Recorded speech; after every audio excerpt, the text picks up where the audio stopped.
Hello everyone, welcome back to my channel make me shine. আমি বনি নিয়ে চলে এসেছি আবার একটা মিষ্টি নতুন ব্লগ। আজকে আমাদের দীঘাতে লাস্ট ডে, কালকে বাড়ি চলে যেতে হবে, তাই জন্যে তাড়াতাড়ি করে রেডি হয়ে গেছি। যাবো এখন হচ্ছে দীঘার সাইট সিন করতে।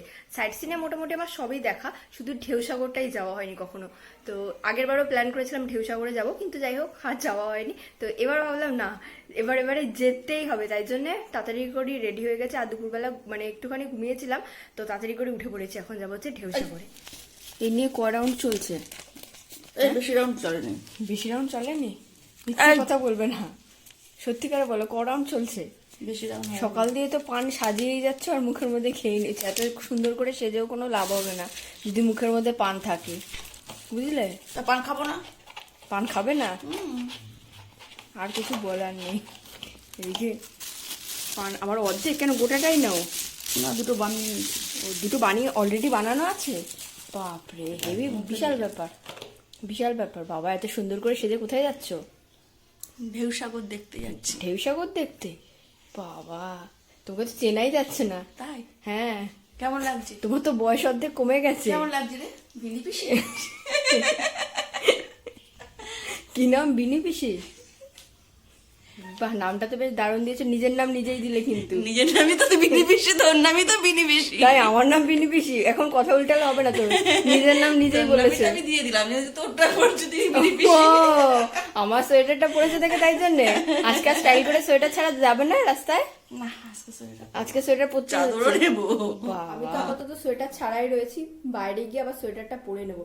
আসলে এত সুন্দর একটা জামার মধ্যে সোয়েটারটা চাপালে না পুরো জামার শোটাই নষ্ট হয়ে যাবে। আর আমাদের পুরো এই রুমটা একেবারে এলোমেলো হয়ে রয়েছে, মানে চারিদিকে হচ্ছে এদিক ওদিক সবকিছু ছড়িয়ে ছিটিয়ে রয়েছে, এমন অবস্থা হয়েছে। ঘুরতে আসছি এখন তো এরকমই, আবার রাত্রেবেলা সাপ আর পরিষ্কারও তো পরিচ্ছন্ন নেই। আর এই টিভিটা জাস্ট শো, ইউজ আর হলোই না, মানে চলেই না মনে হয় টিভিটা, খারাপ আছে হয়তো।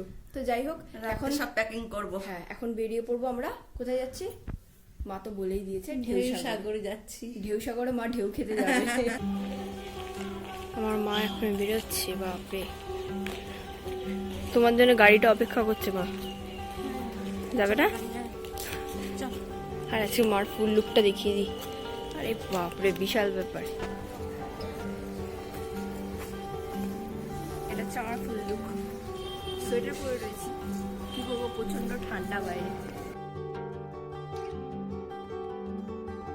আজকে আমি মার কত ভালো ভালো সব ফটো তুলে দিয়েছি, তাই না মা বলো? হ্যাঁ, কিন্তু বিকাল থেকে সন্ধ্যা হয়ে গেল, কখন যাবো আমরা ঢেউসাগরে? এখন তো বেরানো না এখন। আমরা আজকে সবার আগে রেডি হয়ে গেছি, তাই তো মা? আমাদের দেরি হয়, আমরা আজকে ফার্স্ট হয়ে গেছি, মানে কালকে দেরি হয়ে গেছিলো আমাদের, তো আজকে একেবারে ফার্স্ট রেডি হয়ে গেছি। সন্ধ্যা হয়ে যাবে, তাও ভালো লাইটিংটা দেখতে পারবো হয়তো। ওই সাইডটা না পুরো জঙ্গল টাইপের ভেতরটা, আর এখানে কত সব হোটেল আছে, সেগুলোরই সব ব্যানার টানানো। এখানে সব অটোগুলো দাঁড়িয়ে রয়েছে। এই অটো করে যাবো না টোটো করে যাবো জানি না। ঢেউসাগরের উদ্দেশ্যে আমরা তো রওনা দিয়ে দিয়েছি। আমরা যাচ্ছি অটো করে, তোমরা চাইলে টোটো করেও যেতে পারো। অটো আর টোটো কিন্তু পার হেড 25 টাকা করে নেয়, সেটা হচ্ছে ওল্ড দীঘা থেকে। আর যদি নিউ দীঘা থেকে যাও তাহলে পার হেড 20 টাকা করে নেবে।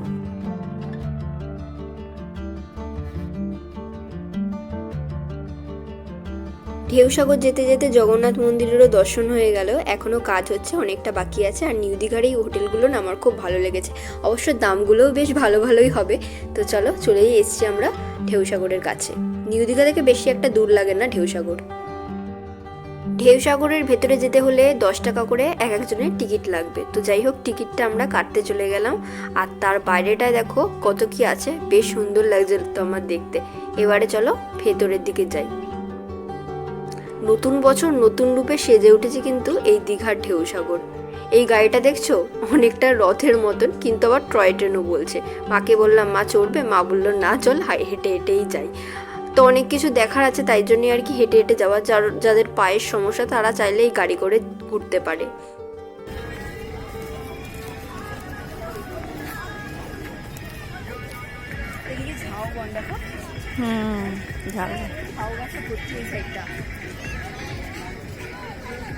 আর এই সাইডটাতে দেখো, চলবে? হ্যাঁ, আমার তো খুব চড়তে ইচ্ছা করছে, চল। কিন্তু আমাকে উঠতে দেবে না। লাফানি ঝাপানি করি। আমার খুব ইচ্ছা করছে উঠতে, আমি জানো তো জীবনে একবারই এটাতে উঠেছি, আর ওঠা হয়নি আমার। খুব ইচ্ছা করছে উঠতে, কিন্তু উঠতে দেবে না। আমার মনে হয় কি জানো তো, বিকেল বিকেল আসলেই ভালো হয়। তো আমরা যেহেতু সন্ধ্যাবেলায় চলে এসেছি, অনেক কিছুই মিস করে যাচ্ছি। অবশ্য একটা উপরি পাওনা হয়েছে, এই লাইটিংটা দেখতে পাচ্ছি। তবে বিকেল বিকেল আসলে সন্ধ্যাবেলাটাও বেশ অনেকক্ষণ থাকতে পারতাম আর কি। এই যা, তো এই রাস্তা দিয়ে হাঁটতে হাঁটতে আমার একটা জিনিস মনে পড়লো, সেটা জানো তো কি, পার্ক স্ট্রিটের কথা। নিউ ইয়ারের টাইমে ঠিক এরকম লাগে না? তো এখানে দেখলাম অনেক রকমের খাবার দাবার ছিল, আর ওইখানটায় বোটিংয়েরও ব্যবস্থা ছিল। তো যদিও বা বোটিং করবো না, কারণ এমনি যে ঠান্ডা হাওয়া দিচ্ছে, আর বোটিং করবো কি। আর চারপাশটা পরিবেশটা সত্যি খুব সুন্দর। আর এখানে না অনেক রকমের খাবার দোকানও দেখছিলাম। আর আই লাভ ঢেউসাগরের সামনে দাঁড়িয়ে কটা ফটোও তুলে নিয়েছি।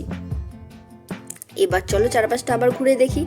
অনেকটা বড় এরিয়া নিয়ে, আর এটার মধ্যে কার কার চড়তে ইচ্ছা করছে বলো? আমার তো ভয় লাগে, মাথা ফাতা ঘুরে যাবেই। তো যদিও বা না চড়ে এবারে চলো ওপর দিকে যাই।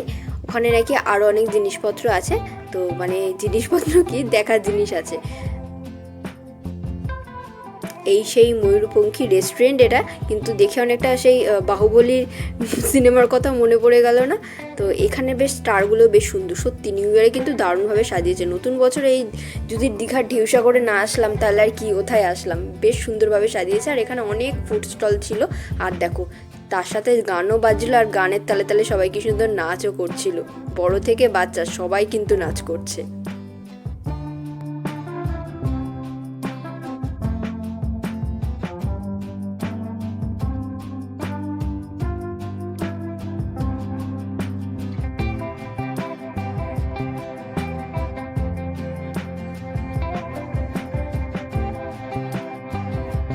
সত্যি এত সুন্দর জায়গা, তো কটা স্টাইল করে ভিডিও না করলে এটা কিন্তু কমতেই থেকে যেত। তাই জন্য আমি আর আমার মা দুজনে মিলে পাল্লা দিয়ে সুন্দরভাবে স্টাইল করে ভিডিও, তার সাথে ফটোও তুলে নিয়েছি।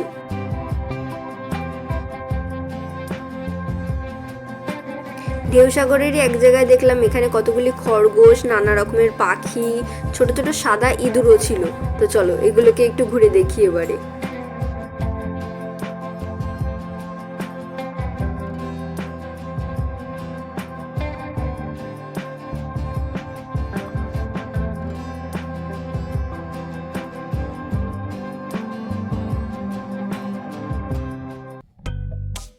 এই সেই বিখ্যাত আইসক্রিম। এত লোক দাঁড়িয়ে রয়েছে ভিড় করে, দেখতে বেশ ভালোই লাগছিলো। আচ্ছা এই আইসক্রিমগুলো কে কে খেয়েছো বলো তো? আমি তো কখনো খাইনি। আর এখানে দেখছিলাম 100 টাকা করে বিক্রি হচ্ছিল। তো যাই হোক, এই দূর থেকেই দেখছিলাম। আর ঠান্ডাতে কি আইসক্রিম খাবো।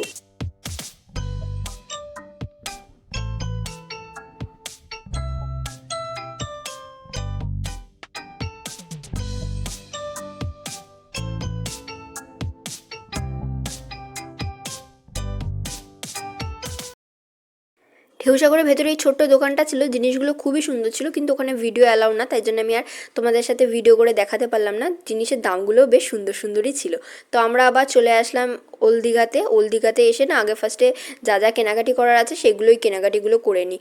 তার কারণ আর তো সময় পাবো না, কালকেই বাড়ি ফিরে যেতে হবে।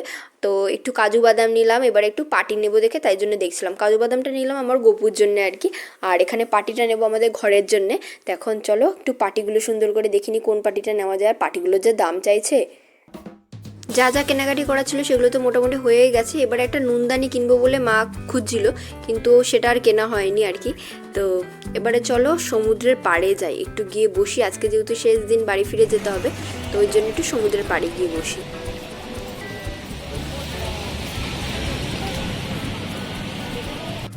সমুদ্রের গর্জন, তার সাথে ছিল হচ্ছে হাতে পপকর্ন। আর একটা কমতি ছিল, সেটা কি বলতো, এই যে চা। তাই জন্য নিয়ে নিলাম লেবু চা। লেবু চাটা খেতে কিন্তু বেশ দারুণ ছিল। এতটাই ঠান্ডা হাওয়া দিচ্ছে না, আর বেশিক্ষণ বসতে পারলাম না। এবারে চলো হোটেলেই ফিরে যাই। ও হোটেলে যাওয়ার আগে এই একটা কুলফি নিয়ে নিলাম। আমি যখনই দীঘা আসি এই কুলফিগুলো তো খাবোই, তো বেশ খেতে এই কুলফিটা। তারপরে রাতের খাবার নেবো বলে চলে আসলাম এই দোকানে। দেখলাম এখানে চাউমিন রোল বানাচ্ছিল, তাই একটা রোল নিয়ে নিলাম, ওটাই রাত্রিবেলা খেয়ে নিব। কি অসম্ভব ঠান্ডা পড়েছে দীঘাতে। সমুদ্রের পাড়ে জাস্ট বসেছিলাম, এত ঠান্ডা হাওয়া দিচ্ছে না, চলে আসতে হলো হোটেলে। পুরো চোখ মুখ পুরো করে ঠান্ডা, মানে কেমন যেন করছে, ঠান্ডা লেগে গেছে এমন অবস্থা। তো যাই হোক, আজকের মতন এই ভিডিওটা এইটুখানি থাক। যদি ভিডিওটা ভালো লেগে থাকে অবশ্যই একটা লাইক করে দিয়ে কমেন্ট করে জানিয়ে কেমন লাগলে। চ্যানেলটাকে যারা এখনো সাবস্ক্রাইব করেনি তারা চটপট করে সাবস্ক্রাইবটা করে দিও। তো আজকের মতন টাটা, আবার খুব তাড়াতাড়ি একটা মিষ্টি নতুন ব্লগে তোমাদের সাথে দেখা হচ্ছে।